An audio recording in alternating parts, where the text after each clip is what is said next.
लखनऊ में बीती रात नगर निगम के डंपिंग यार्ड में जबरदस्त आग लग गई। भीषण आग की चपेट में आकर कई पुरानी गाड़ियां खाक। आग की वजह से कई गाड़ियों में धमाके भी सुने गए।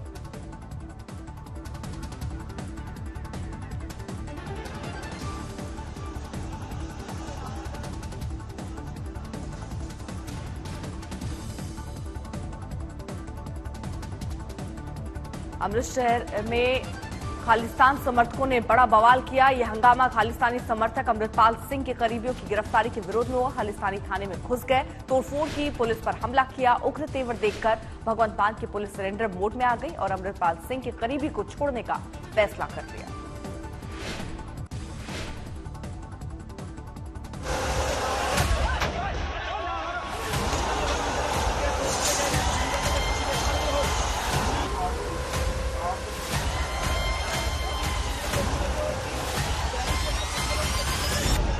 अमृतसर के करीब अजनाला पुलिस में खालिस्तानी ऐसे घुसे, हाथों में हथियार, धारदार तलवार और पत्थर। देखिए कैसे वारिस पंजाब डे का प्रमुख अमृतपाल सिंह अपने समर्थकों के साथ अजनाला थाने पर टूट पड़ा। थाना परिसर में घुसते ही पुलिस ने रोकना चाहा तो इन्होंने पुलिस वालों पर पत्थरों से हमला कर दिया। इसमें 6 पुलिस वालों को चोट भी आई। खालिस्तान समर्थक अमृतपाल सिंह अपने साथी की गिरफ्तारी को लेकर नाराज था। उसके समर्थक जबरदस्त गुस्से में थे। वो अमृतपाल के इशारे पर अजनाला थाने पहुंचे तो वहां जबरदस्त हिंसा दिखी। उन्होंने पुलिस की बैरिकेड को गिरा दिया। इस हिंसा के आगे भगवंत मान की पुलिस ने घुटने टेक दिए।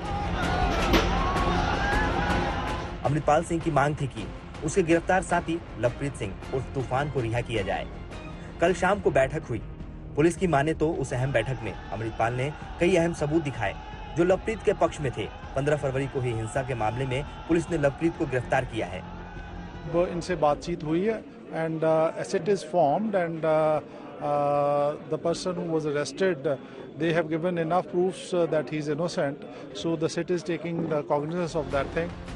फैसले के मुताबिक पुलिस आज लवप्रीत तूफान को रिहा कर देगी, लेकिन खालिस्तान समर्थक रिहाई तक एक गुरुद्वारे में जमे हैं। मंजीत सहगल, अमृतसर, आज तक।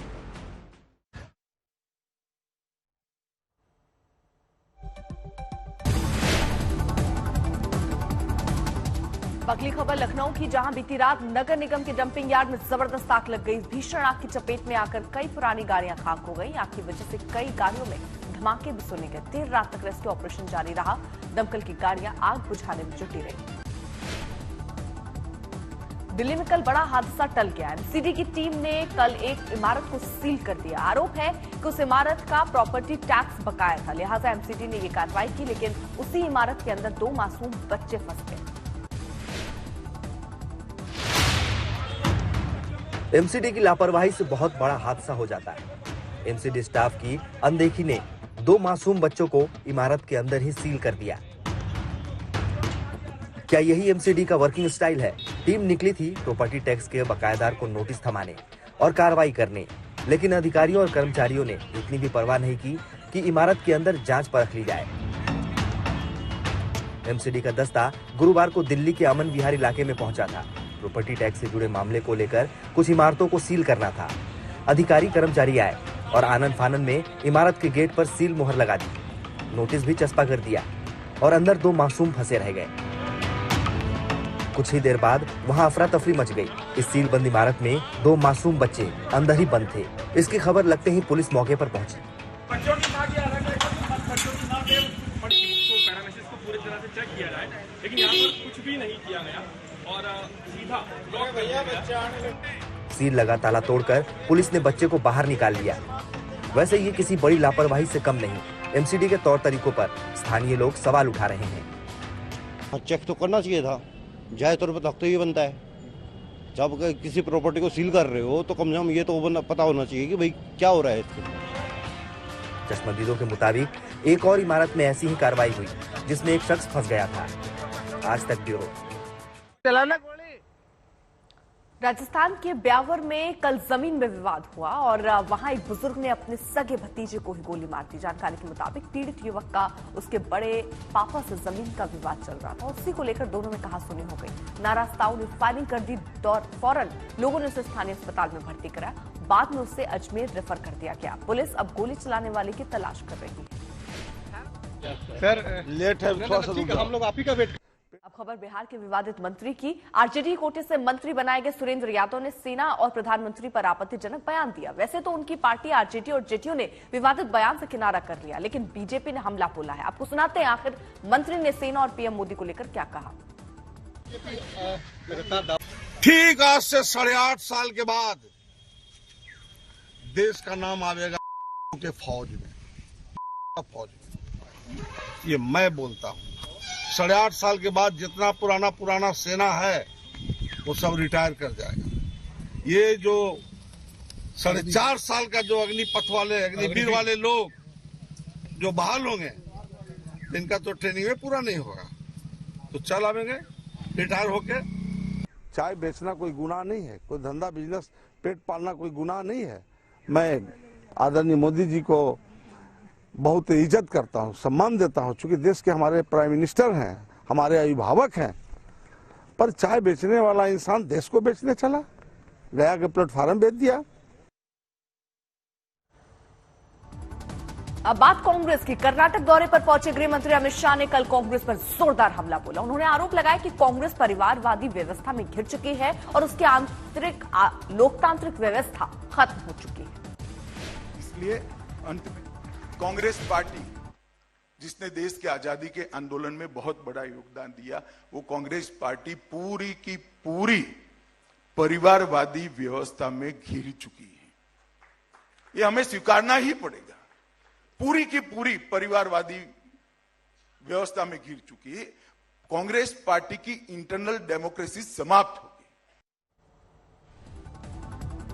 दिल्ली में एमसीडी के मेयर और डिप्टी मेयर चुन लिए गए हैं, लेकिन स्टैंडिंग कमेटी का चुनाव अब तक पूरा नहीं हो पाया। सिर्फ 47 वोट डाले गए। उम्मीद है कि आगे की वोटिंग आज कराई जा सकती है। उधर सूत्र ये बता रहे हैं कि स्टैंडिंग कमेटी के 6 सदस्यों के चुनाव को लेकर बीजेपी सुप्रीम कोर्ट जा सकती है। बीजेपी की मांग है कि सदस्यों के लिए दोबारा शुरू वोटिंग हो, जबकि 47 वोट अब तक पड़ चुके हैं और इसी को लेकर आज फिर एमसीडी सदन में गतिरोध का अंदेशा है। विदेश मंत्री एस जयशंकर ने एक बार फिर पाकिस्तान को लताड़ा है। एशिया इकोनॉमिक डायलॉग में बोलते हुए विदेश मंत्री ने पाकिस्तान के ताजा आर्थिक संकट को लेकर कहा कि जिस देश का मुख्य बिजनेस ही आतंकवाद हो, वो देश कभी भी एक कठिन परिस्थिति से बाहर नहीं निकल सकता। And just as a country has to fix its economic issues, a country has to fix its political issues too. A country has to fix its social issues. No country is ever going to come out of a difficult situation and become a prosperous power if its basic industry is terrorism. आज प्रधानमंत्री नरेंद्र मोदी उत्तर पूर्व के चुनावी राज्य नागालैंड और मेघालय के दौरे पर जा रहे हैं। प्रधानमंत्री नागालैंड के दीमापुर में रैली करेंगे, वहीं मेघालय में वो 2 रैलियों को संबोधित करेंगे। मेघालय में एक रैली शिलांग में और दूसरी रैली तुरा में होनी।